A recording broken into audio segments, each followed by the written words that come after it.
Welcome to an episode of r/slash Entitled Parents, where we share stories of moms or dads thinking that because they have kids, they are entitled to everything.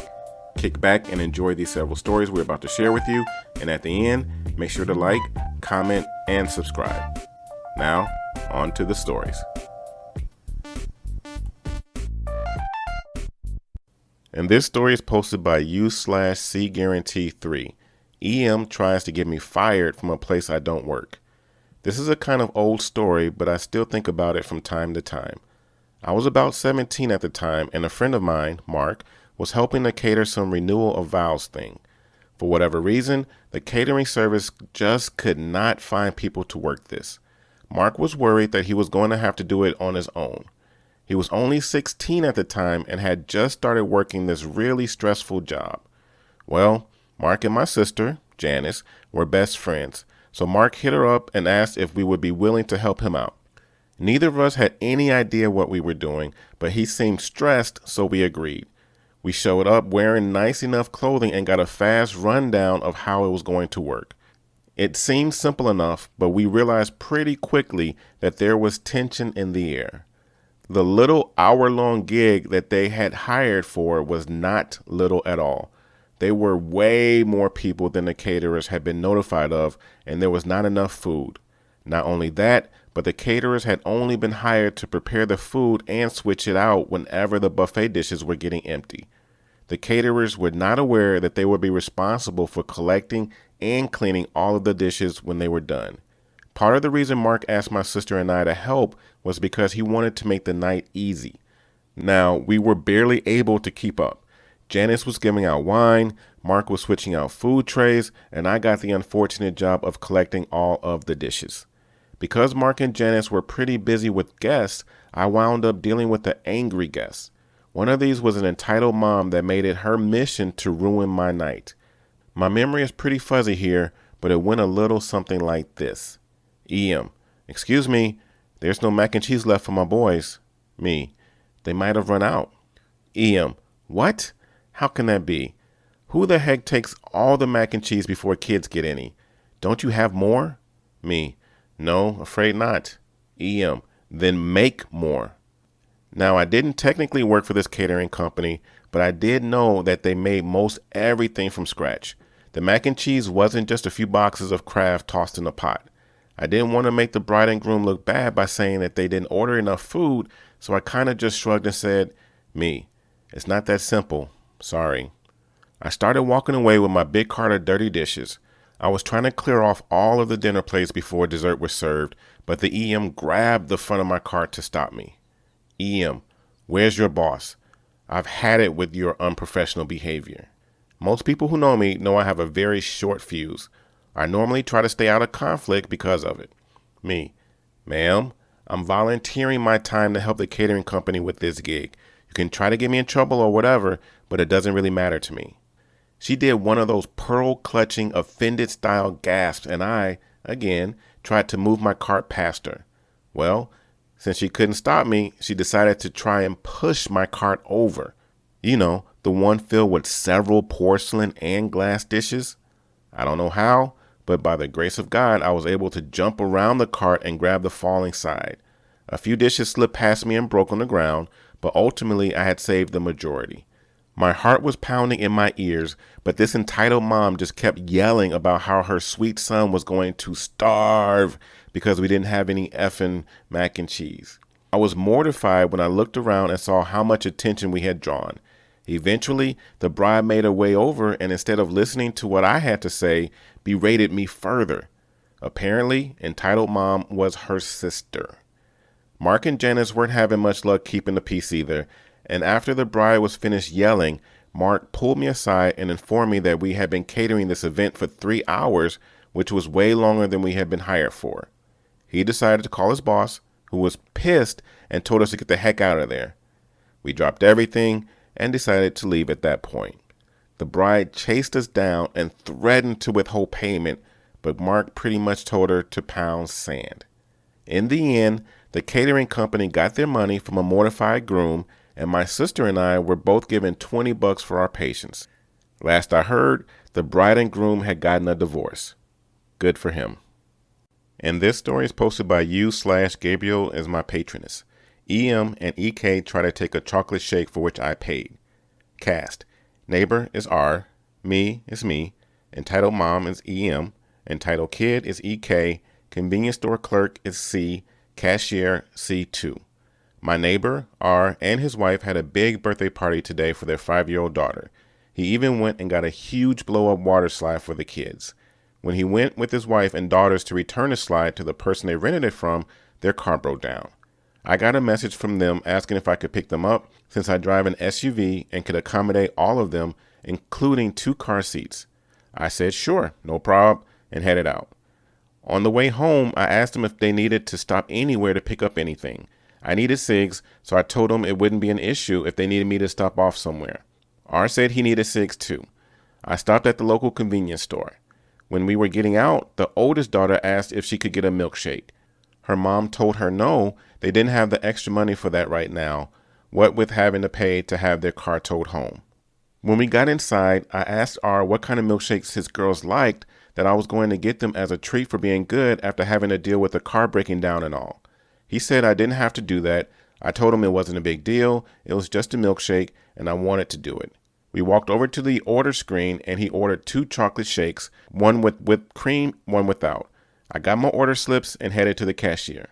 Now, at this store, you place the order, pay for the order, then pick up your food or beverage. R had already bought his cigs, so he waited there for the shakes while I went to pay. I chatted with the clerk, paid for my stuff, and turned back to the counter to get the shakes. And then spit got weird. R. Hey, what were those order numbers again? Me. 106 and 108. R. I thought so. Hey, that is my shake. This was directed to a kid who had grabbed a chocolate shake off the counter. EK. My mom said I could have a chocolate shake, and this one is just sitting here. It's mine now. Me. That's not how it works, kid. Give me the shake. You didn't pay for it. EK. Louder. My mom said. EM. What are you doing? Why are you yelling at my son? Me. I paid for that shake. You didn't. I have the order slip. He can't just walk up and grab something off of the counter like it's his. EM. Well, I haven't ordered his yet, so just let him have that one. You can order another one for yourself. Muttering, like you really need it. Now, peeps, I'm a bit curvy, but I am in no way, shape, or form obese. And even if I was, you don't take someone's shake. R. Oh, spit. Me. Excuse me? What the hell did you say? C. Here's your second shake. Wait, where's the first one? Is something wrong? This was said as she saw me staring down EM. Me. Lady, I have already paid for both of those shakes, and not that it is your business, but neither are for me. They are for his, pointing at our, daughters. So, your son can put the darn shake down, and you can both walk the hell away from me, or you're going to see what a chocolate shake enema feels like. EM, looking at clerk. She just threatened me. You need to call the cops. I can't believe she is trying to take away my son's shake. C. Lady, she ordered and paid for them, not you, and I didn't hear a threat. Did you? Looks at cashier. C2. Nope. EK. I want my shake. EM. I'm going to call the cops on you for threatening me. Me. Go ahead, and I'm sure these awesome workers will also call them on you for theft of a milkshake. Last chance, lady.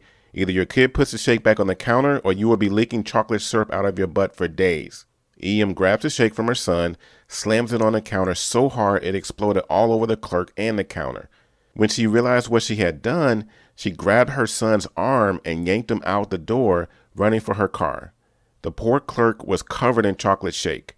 The cashier went behind the counter to make a new shake, and the clerk left for the back to try and clean herself up. I felt so bad for the clerk, but the cashier said her shift was ending in less than 30 minutes, so she was going home shortly and could get a shower. I thanked them both for the shakes and for sticking up for me, and R and I went out to the car. He told his wife the story, and she laughed so hard I thought she would fall out of the car. She had seen EM and EK running out of the store. And this story is posted by u/postmodern hippie goth. An entitled dad ignores his little girl as she breaks her arm, so he tries to sue Starbucks. Starbucks, mid-2000s, summer afternoon, paraphrase for short reading. Outside my old Starbucks is a small garden with some trees, some flowers, and a 3-foot tall rock wall perimeter. The 3-foot tall rock wall has been neglected over the years, and several rocks are prone to uncontrollable shifting whenever too much weight is applied. It is a decoration wall, not a jogging wall. Most parents advise their children not to run along the wall. Until today. A little girl is running laps along the unstable garden wall while her entitled dad is on his cell phone and ignoring her. Knowing that our garden wall is unstable, I asked the little girl to stop. She ignores me, so I advise her dad of the possible danger. Me: Sir, could you please ask your daughter to stop running laps along the unstable garden wall? Entitled dad: Why? Me: The garden wall is unstable. She could easily hurt herself. Entitled dad: Are you in charge here? Me: No. Entitled dad: Then don't tell me what to do. I relay the necessary information to the shift supervisor who is presently in charge. Shift supervisor: Sir, could you please ask your daughter to stop running laps along the unstable garden wall? The garden wall is unstable and she could easily hurt herself. Entitled dad: Are you in charge here? Shift supervisor: Yes, I am. Entitled dad: I don't tell you how to make coffee. Don't tell me how to raise my kid. Minutes later, a rock in the garden wall collapses beneath the little girl's feet. She loses her footing, falls 3 feet, and breaks her arm. The shift supervisor and I witnessed the whole thing. Fortunately, a third member of staff is an ex-reservist who knows first aid. Upon learning what has happened, he grabs the first aid and rushes to the scene. Ex-reservist: Hello, little girl. I know first aid. May I help you?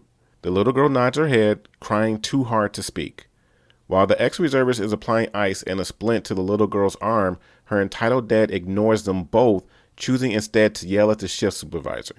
Entitled dad, screaming: Where is your manager? I'd like to know why you didn't maintain your garden wall. In actuality, the garden wall is the responsibility of our landlord and not of the Starbucks coffee company. None of this information is making the little girl feel better. Entitled dad threatens us with a lawsuit for the next 15 minutes, repeating the same phrases ad nauseum. Where is your manager? Why didn't you maintain your garden wall? After he has satisfied himself with his yelling, he acknowledges his daughter and drives her to the hospital, barely thanking the ex-reservist for tending to her injury and her pain. The following day, entitled dad returns with his daughter and a lawyer. The lawyer takes statements from the ex-reservist, the shift supervisor, and myself. Entitled dad wanted to sue Starbucks for 5 figures, but in the end, a lawsuit never materialized. To the best of my knowledge, the little girl made a full recovery. FAQs. There were some details with which I didn't want to bore you with, but since some of you have asked, here they are. Was the ex-reservist technically permitted to administer first aid? Yes, he was. Were you technically permitted to talk to the entitled dad's lawyer? Yes, we were. Our manager was present for each interview. We also gave statements to the Starbucks lawyer, which was also done in the presence of our manager. What's with your dialogue? No one talks like that. I know. I paraphrased to get the point across. Are you lying? Did this happen? I am not lying. This happened. This has been TNA Top-Notch Audio. 3 great funny stories. And my question to you is, which one of these stories are your favorites and why? Share your comments below, and also don't forget to subscribe so you can get notification of more videos in the future. Have yourselves a great day.